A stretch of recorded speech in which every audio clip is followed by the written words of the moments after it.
ఓం గం గణపతియే నమః. శ్రోతలకు నమస్కారం. మన ఛానల్కు స్వాగతం. గరుడ పురాణం 18వ భాగం. అడవిలోని సింహానికి ఎంత ఆకలేసినా ఇతర జంతువులచే చంపబడిన జంతువు లేక నరమాంసాన్ని తినదు. ఉత్తమ వర్ణుడైన వ్యక్తి ధనహీనుడైపోయినా నీచకర్మను చేపట్టడు. వనంలో సింహాన్ని అభిషేకించకపోయినా అది మృగరాజే. సమాజంలో ఉత్తమునికి గౌరవ మర్యాదలు అలాగే లభిస్తాయి. బద్ధకస్తుడైన వర్తకుడు, అహంకారి అయిన సేవకుడు, కటువుగా మాట్లాడే వేశ్య తమ వృత్తులలో రాణించలేరు. దరిద్రుడై ఉండి దాత కావాలని కోరిక, ధనికుడై ఉండి పినాసితనము, అతిగారావం చేసి కొడుకుని చెడగొట్టుకోవడము, మంచివాడై ఉండి దుష్టులను సేవించడము, ఇతరులకి కీడు చేస్తూ చనిపోవడము మనిషిని దుశ్చరిత్రుని చేసే పంచలక్షణాలు. అలాగే అగ్ని అవసరం లేకుండానే మనిషిని తీవ్రంగా దహించి పడవేసేవి 5 ఉంటాయి. అవి పత్ని వియోగము, స్వజనులే చేసే అవమానం, మిగిలిపోయిన రుణం, దుర్జనులను సేవించవలసి రావడం, ధనహీనత వల్ల మిత్రులు పెడమొగమై పోవడము. మనిషికి అనేక సహస్ర చింతలుంటాయి, కానీ వాటిలో 4 మాత్రం తీక్షణమైన కత్తివాదరాలాగా మనసును కోసివేస్తుంటాయి. అవి నీచుడిచే అవమానింపబడము, ఆకలి, అనురాగం లేని ఆలు, ముఖ్యమైన ప్రాణాధార కార్యాలకు కలిగే అవరోధాలు, అనుకూలురైన కొడుకులు, ధనాన్ని సమకూర్చి పెడుతున్న విద్య, ఆరోగ్యం చెడని శరీరం, సత్సంగిని మనోజనులను అనుకూల వశవర్తిని అయిన భార్య. ఈ పంచభాగ్యాలు పురుషునికి సుఖాలన్నిటినీ, సత్సంగిని మనోజ అనుకూల వశవర్తిని అయిన భార్య. ఈ పంచభాగ్యాలు పురుషుని దుఃఖాలన్నిటినీ దూరం చేస్తాయి. లేడి, ఏనుగు, కీటకం, తుమ్మెద, చేప ఈ 5 క్రమంగా శబ్ద, స్పర్శ, రూప, గంధ, రసాలను ప్రమాదకర స్థాయిలో ఇష్టపడి సేవించి పీకల మీదికి తెచ్చుకుంటాయి. ఈ సంగతి తెలిసి కూడా ఈ 5ంటిని ఇంద్రియ నిగ్రహం లేకుండా సేవించి స్పర్శజ్ఞుడనని చెప్పుకునే మనిషి కూడా నష్టపోతుంటాడు. బృహస్పతితో సమానంగా చదువుకున్న బ్రాహ్మణులైన ఈ 5 పనులను చేయరాదు. అవి ఏవనగా ధైర్యాన్ని కోల్పోవడము, కటువుగా ధుమధుమలాడుతూ ఉండడం, గమ్యం లేకుండా జీవించడం, మలిన వస్త్రాలనే ధరించడం, అనాహుతంగా ఎవరు పిలవకపోయినా సంబరాలకు పెళ్ళిళ్ళకు పోవడం. ఈ పనులలో ఒక్కటి చేసినా బ్రాహ్మణునికి పూజించేవారు, గౌరవించేవారు మిగలరు. ఆయువు, కర్మ, ధనం, విద్య, మృత్యువు ఈ పంచాంశాలు మనం పుట్టినప్పటి నిశ్చితమైపోతాయి. మనం చేయవలసినదల్లా వాటిని మెరుగుపరుచుకొని జీవించడమే. భగవంతుని దయ ఉంటే మృత్యువు అనాయాసం కావచ్చు, ఆయువు ఆరోగ్యమయం కావచ్చు. మబ్బు నీడ దుష్టుని ప్రేమ, పరనారీ తోడు, యవ్వనం, ధనం ఈ 5 అస్థిరాలు. మనిషికి సంబంధించినవన్నీ ధర్మకీర్తులు తప్ప అస్థిరాలే. 100 ఏళ్ల జీవితం గొప్పదనుకుంటాం, కానీ ఈ 100 ఏళ్ళు దేనికి చాలదు. ఇందులో సగభాగం నిద్రలోనే గడిచిపోతుంది కదా. మిగిలిన దానిలో సగభాగం వ్యాధి, దుఃఖం, వృద్ధాప్యములదే తినివేయబడుతుంది. ఇక మిగిలిన దానిలోనే బాల్యము, ఇష్టజన వియోగము, దుఃఖము లాంటివన్నీ ఉంటాయి కదా.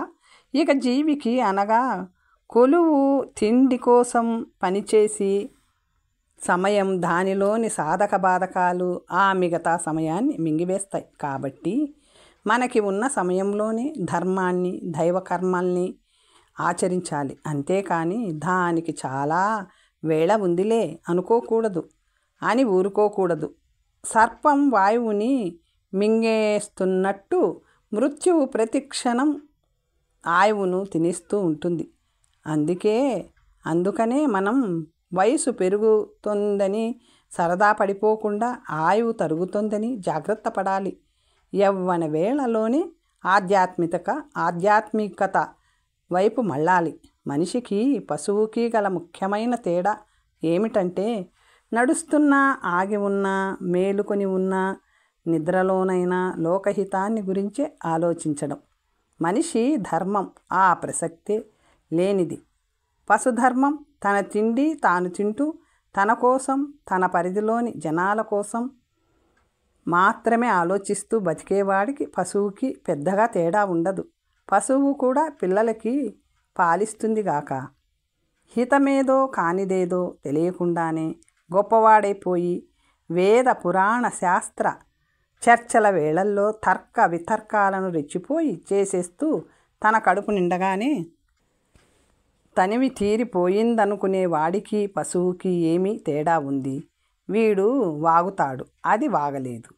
వీనిలో ఏ వైశిష్టమున్నదని వీనిని పశువు కంటే కిన్నుడనుకోవాలి?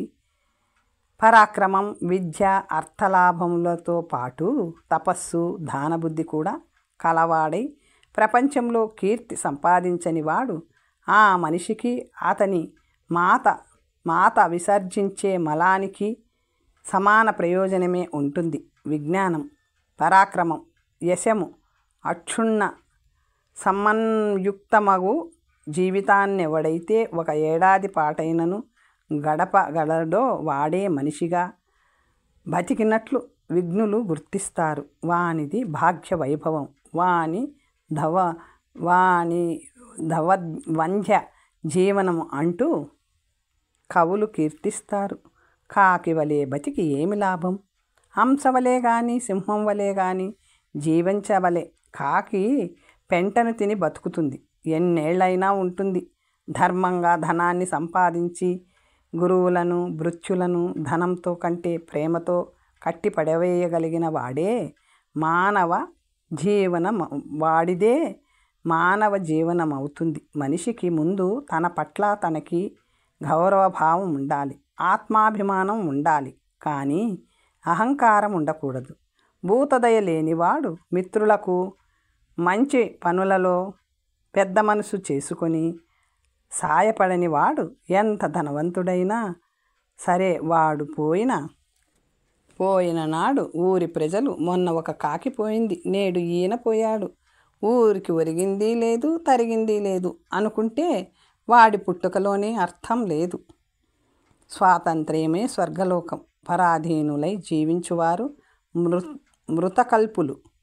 ఈ సమాజంలో ఒక క్షణంలో పుట్టి మరొక క్షణానికే కనబడక మాయమైపోయే క్షణభంగురాలు చాలానే ఉన్నాయి.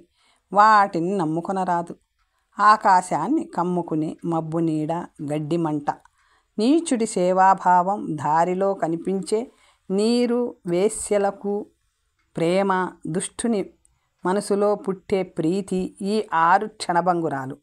మబ్బుల్లో నీరు చూసి ముంత ఒలకబోసుకోరాదు, అలాగే మిగతా వాటిని నమ్మరాదు.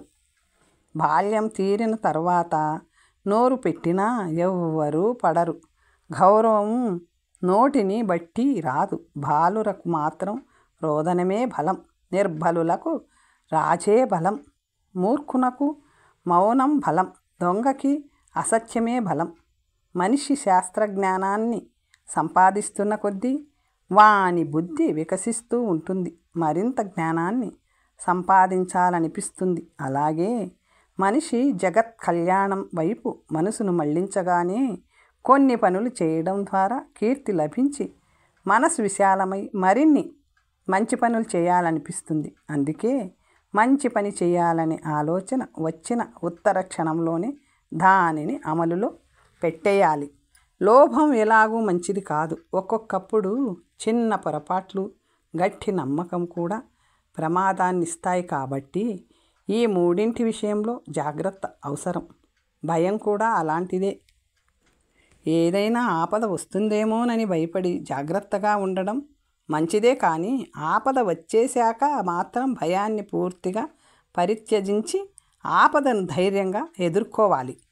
రుణశేషం, అగ్నిశేషం, వ్యాధిశేషం ఉంచిన కొద్దీ రుణాగ్ని, వ్యాధులు పెరిగిపోతూనే ఉంటాయి. కాబట్టి వాటిని పూర్తిగా తుడిచిపెట్టాలి. మనతో కలిసి ఉండి మిత్రుని వలె నటిస్తూ మన పరోక్షంలో మన పనులన్నిటినీ తన స్వార్థం కోసం చెడగొట్టేవానిని అస్సలు విషయం తెలియగానే తన్ని తగిలెయ్యాలి.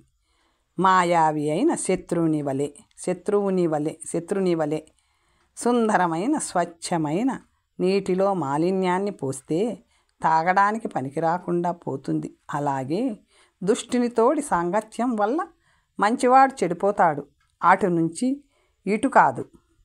ధనాన్ని బ్రాహ్మణునికి దానం చేస్తేనే ఆ ధనం సద్వినియోగం అయ్యిందనుకోవాలి. అంతేకాక సాధ్యమైనంతగా బ్రాహ్మణులను సర్వ విధాల సన్మానించుకోవాలి.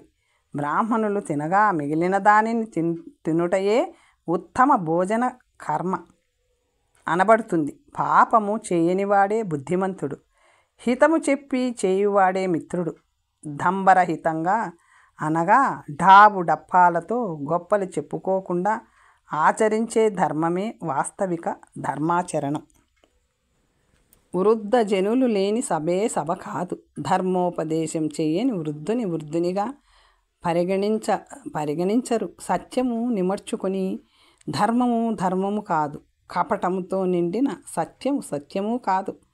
కపట సత్యమనగా ఒక మనిషి చేసిన మంచి పనిని మన వాదన పటిమతో, కపట వ్యూహారచనా శక్తితో చెడ్డ పనిగా నిరూపించి మనము లాభం పొందునట్టిది. ఇక్కడ మనం చెప్తున్నది సత్యమే కానీ వక్రించి చెప్తాం. ఉదాహరణకి పరశురాముడు కర్ణుని శపించడం సత్యమే, కానీ కర్ణుడు బ్రాహ్మణుడు కాదు కాబట్టి శపించేశాడని చాలామంది అనేస్తున్నారు. పరశురాముడు బ్రాహ్మణులకే విద్య చెప్తానని బోర్డు పెట్టుకొని కూర్చొనలేదు. భీష్మునికి పరశురాముడే గురుదేవుడు. ఆయన బ్రాహ్మణుడు కాదు కదా. పరశురాముడు కర్ణుని అబద్ధమాడి మోసం చేసి విద్యను సంగ్రహించాడని కోపించి శపించాడు. కర్ణుడు శపింపబడడం సత్యమే. అతడు ఇతరులతో చెప్పుకున్నది మాత్రం కపట సత్యం. ఏకలవ్యుని విషయంలో కూడా ఇలాంటి కపట సత్యాలెన్నో జనశ్రుతిలో ఉన్నాయి. విశ్వనాథ పావని శాస్త్రిగారి ఆచార్య దాక్షిణ్యం అనే నాటకం చదివితే ఆ కపట సత్యాలన్నీ కాలి బూడిదైపోతాయి. మనుష్యులలో బ్రాహ్మణులు అంటే కులం కాదు, వర్ణధర్మం మాత్రమే. తేజస్సులో ఆదిత్యుడు, శరీరంలో శిరస్సు, వ్రతాలలో సత్యవ్రతం శ్రేష్టత మాలు. మనిషికి ప్రసన్నతనిచ్చేదే మంగళకరం, శుభం. ఇతరులు సేవకై సమర్పింపబడేదే నిజమైన జీవనం. ధనం అందరికీ ఉపయోగపడినది ఉండే దానికి సార్థక్యం ఉంటుంది. సమర భూమిలో శత్రువుకి ఎదురుగా నిలబడి చేసే గర్జనయే వాస్తవిక గర్జన. మధోన్మత్తత లేని స్త్రీయే శ్రేష్ఠ వనిత. జితేంద్రియుడే నిజమైన పురుషుడు. ఎంత గొప్ప రాజ్యైశ్వర్యాలైనా బ్రాహ్మణుని శాపం తగిలితే నశించిపోతాయి. ఎంత గొప్ప బ్రాహ్మణ తేజమైన పాపాచార భూయిష్టమైతే నశించిపోతుంది. ఆశిక్షిత గ్రామంలో నివసించే బ్రాహ్మణుని సదాచారం సమాప్తమైపోతుంది. అలాగే దుష్ట స్త్రీల వశం మిగలకుండా పోతుంది. సంగ్రహానికి క్షయము, ఉత్కర్షకి పతనము, సంయోగానికి వియోగము, జీవనానికి మృత్యువు అంతాన్ని తెస్తాయి. మరణ మృదంగాన్ని వాయిస్తాయి. రాజు లేని రాజ్యంలో కానీ, అనేక రాజులున్న రాజ్యంలో కానీ నివాసం ఉండకూడదు. అలాగే ఆడపెత్తనం, బాలురకే అధికారం ఉన్న ఆవాసాలు త్యాజ్యాలే. డబ్బే ప్రాణమైన వానికి మిత్రులు, బంధువులు మిగలరు. స్త్రీ వ్యసనం కానీ ఇతర వాంఛలు కానీ విపరీతంగా ఉన్నవానికి సిగ్గు భయము ఉండవు. చింతామగ్నికి అనగా నిత్యం బాధలు వాటి ఆలోచనలే గల వానికి సుఖము నిద్ర రావు. ఎంత తిన్నా ఆకలి తీరని వానికి బలం తేజం నిలబడవు. తన బాధలు వాటికి సంబంధించిన ఆలోచనలు ఉన్నవానికే కాదు, దుష్టునికి, ఇతరుల ధనాన్ని అపహరించడంలో విపరీతాసక్తి కలవానికి కూడా నిద్ర పట్టదు. పరకాంతాసక్తునికి నిద్ర పట్టదు. దోషికి నిద్ర పట్టదు. రుణము రోగము లేనివాడు, ఆడదాని జోలికే పోనివాడు మాత్రమే నిద్ర ఒక భాగంలాగా అనుభవించగలరు.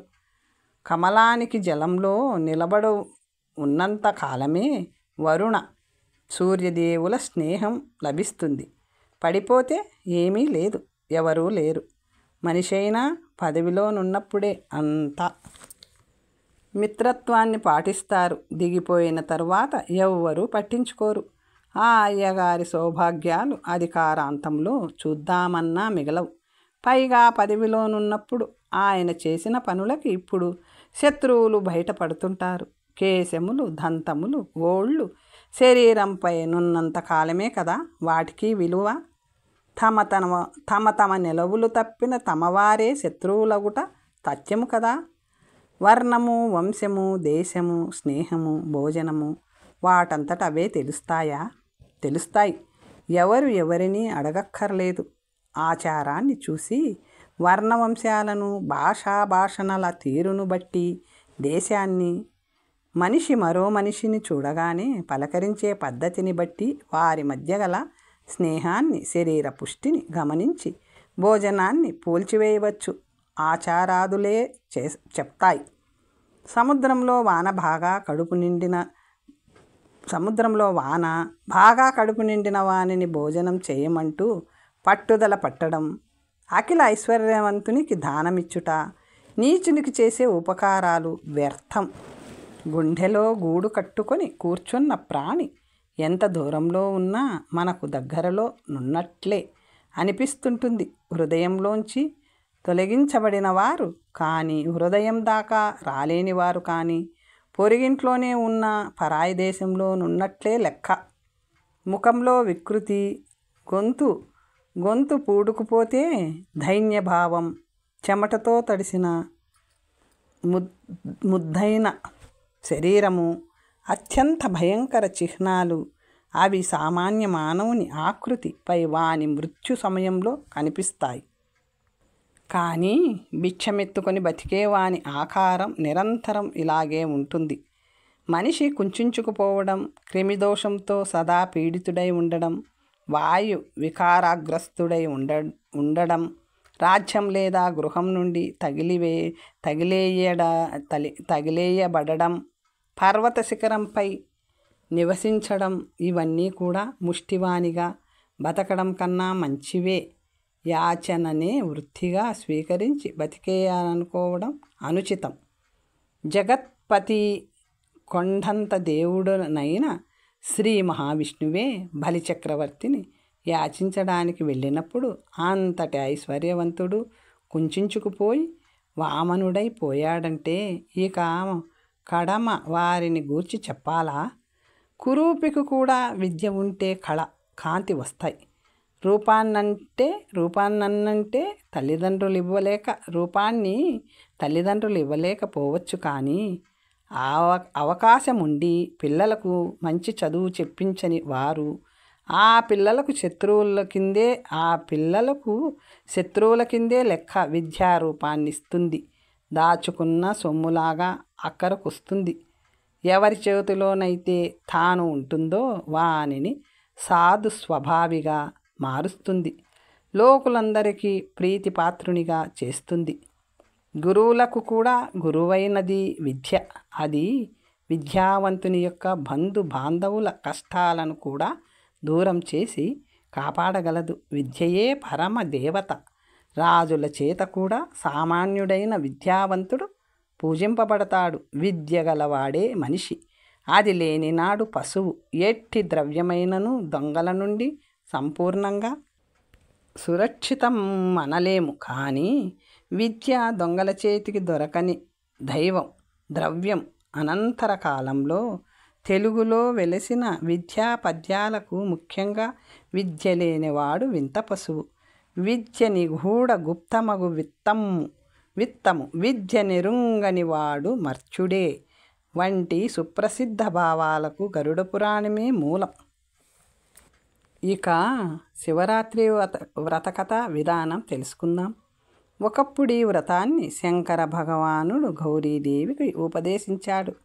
మాఘ పాల్గొన మాసాల మధ్యలో వచ్చే కృష్ణ చతుర్దశి నాడు ఉపవాస జాగరణాలు చేసి శివుని పూజించిన వారికి ఆయన ఇక్కడ భుక్తిని అక్కడ ముక్తిని ప్రసాదిస్తాడు.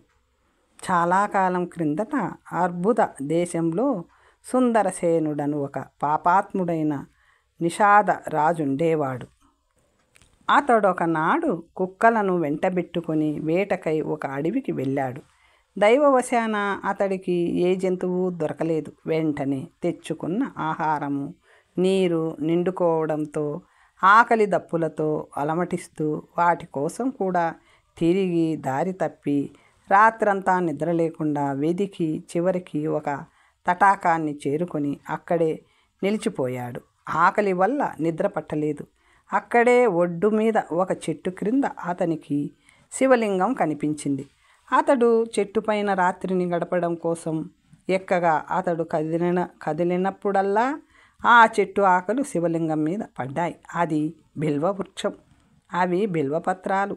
అతడు త్రాగడానికి తెచ్చుకున్న నీళ్లు శివలింగం మీద పడ్డాయి. పాత్ర నుండి పడిన నీటితో శివునికి అభిషేకం జరిగింది. అతని పొదిలోని బాణం ఒకటి జారి శివలింగం ప్రక్కన పడింది. అతడు ఆ బాణాన్ని తీసుకోవడానికి చెయ్యి చాచినప్పుడు ఆ చేతికి శివలింగం తగిలింది. ఈ ప్రకారమా కొండరాజు ద్వారా రాత్రి జాగరణ, ఉపవాసం, బిల్వపత్రాలతో శివుడు లింగానికి అభిషేకం అతనికి తెలియకుండానే జరిగిపోయాయి. అతనికి తెలియని విషయం మరొకటి కూడా ఉంది. ఆ రాత్రి శివరాత్రి. తెల్లవారాక అతడు తన నిషాద రాజ్యానికి వెళ్ళిపోయాడు. అతడు కొంతకాలానికి మరణించాడు. యమదూతలు అతని పాశబద్ధుని చేసి గొనిపోవుచుండగా శివదూతలు అడ్డుపడ్డారు. యమదూతలకు శివరాత్రి పుణ్యాన్ని వివరించి ఆ నిషాదుడు తన కుక్కలతో సహా నిష్పాపుడు ఎలాగైనాడో బోధపరిచి వానిని కైలాసానికి గొనిపోయారు. ఈ విధంగా తెలియక చేసిన అసంకల్ప వ్రతికే ఇంత అదృష్టం పట్టినప్పుడు ఇక తెలిసి సంకల్పించి మరీ శివరాత్రి వ్రతాన్ని చేసిన వారి సంగతి వేరే చెప్పాలా? ఈ వ్రతానికి త్రయోదశి నాడే దీక్షాగ్రహణం చేసి శివుని పూజించి ఇలా ప్రార్థించాలి. మహాదేవునికి పంచామృతాలతో స్నానం చేయించి ఓం నమో నమశివాయ అనే మంత్రంతో పూజ చేయాలి. తదనంతరం పెరుగు, తిలతండులాలతో, వరిధాన్యంతో నిర్మితమైన చెరుని ఆహుతులకు అగ్నిలో వ్రేల్చి పూర్ణాహుతిని ఇవ్వాలి.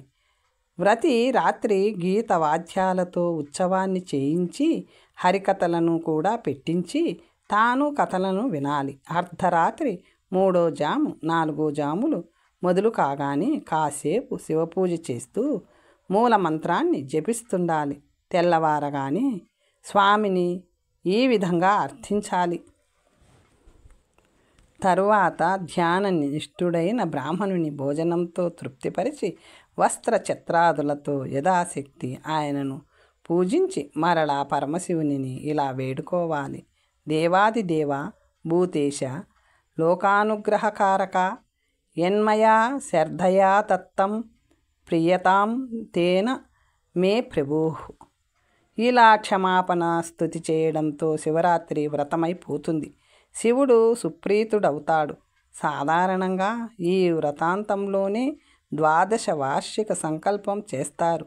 ప్రతి ద్వాదశి నాడు ఉపవాస జాగరణాలతో సహా ఇలాగే ఏడాది పాటు శివపూజను చేస్తారు. దీనివల్ల వ్రతికి సంపదలు, కీర్తి, పుత్రులు, అధికార ప్రాప్తి ఇవన్నీ కలుగుతాయి. దేహాంతంలో శివలోకము వనకూడుతుంది. ఏడాది చివర 12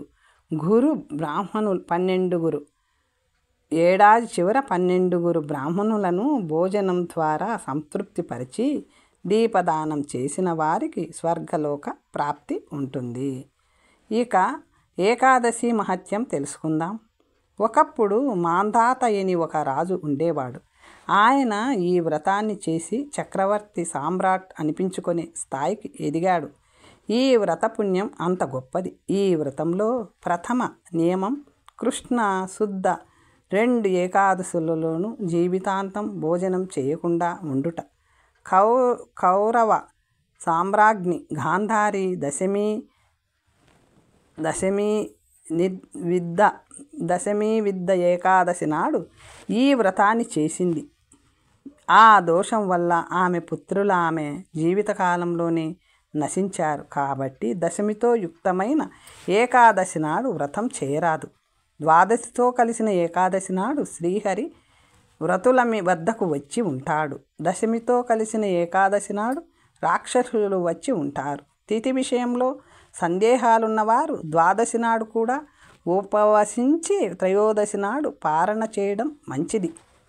ఒక రోజులో ఏకాదశి ఏకకళ మాత్రమే ఉంటే ద్వాదశి నాడు వ్రతాన్ని చేయాలి.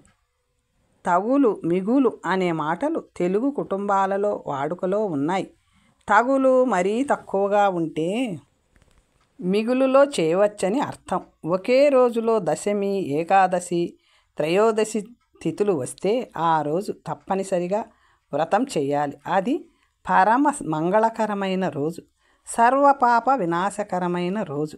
రాత్రి జాగరణ, పురాణ శ్రవణం, గదాధర విష్ణుదేవుని పూజ, ఈ మూడింటిని కృష్ణశుద్ధ ఏకాదశులలో ఉపవాసంతో సహా జీవితాంతం చేసిన రుక్మాంగద మహారాజుకి మోక్షం లభించింది. కాబట్టి ఈ వ్రతాన్ని ఎవ్వరు చేసినా సుఖజీవనం, మోక్షప్రాప్తి కలుగుతాయి.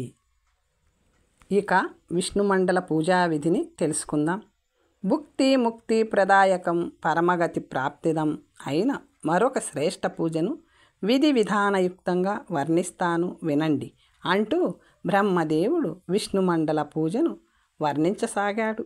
ప్రతి ముందొక సామాన్య పూజా మండలాన్ని నిర్మించి దాని ద్వారా దగ్గర పూజను మొదలుపెట్టాలి.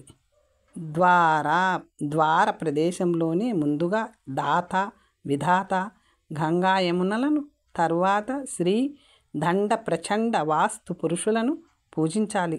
తరువాత మండల మధ్య భాగంలో అధరాశక్తి కూర్మదేవ అనంతులను పూజించాలి. పిమ్మట పృథ్వీ, ధర్మ, జ్ఞాన, వైరాగ్య, ఐశ్వర్య, అధర్మ, అజ్ఞాన, అవైరాగ్య, అనైశ్వర్యాలను కంద, నాళ, పద్మ, కర్ణిక, కేసరాది భాగాలపై పూజించి సత్వ, రజోస్తమో గుణాలను కూడా పూజించాలి. తరువాత యథావిహిత స్థానాల్లో సూర్యాది గ్రహాలను, విమలాది శక్తులను అర్చించాలి.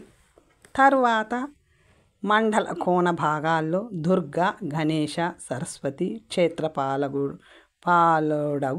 స్వామిలను పూజించాలి. అప్పుడు వాసుదేవుని ఆసనాన్ని, దానిపై ఉంచిన మూర్తులను పూజించి వాసుదేవ బలభద్రుల స్మరణ కొంతసేపు గావించి ఆపై అనిరుద్ధుని, నారాయణుని పూజించాలి.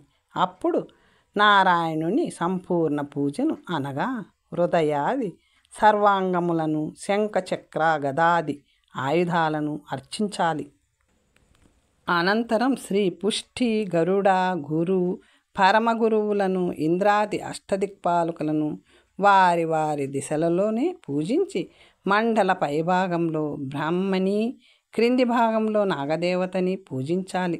ఆగమశాస్త్రంలో చెప్పబడిన విధంగా చోటును చూసి ఈశాన కోణంలో విశ్వక్షేణుని పూజించడంతో మంగళకరమైన మండల పూజ సంపూర్ణమవుతుంది. ఈ విధంగా విష్ణుమండల పూజను గావించిన వారు మహాత్ములవుతారు. వారికి పునర్జన్మ ఉండదు. ఇందులో పేర్కొనబడిన దేవతలందరినీ మంత్రసహితంగా ఎలా పూజించాలో ఈ పురాణంలోనే అలలో చెప్పబడి ఉంది. మరికొన్ని విషయాలు వచ్చే భాగంలో తెలుసుకుందాం.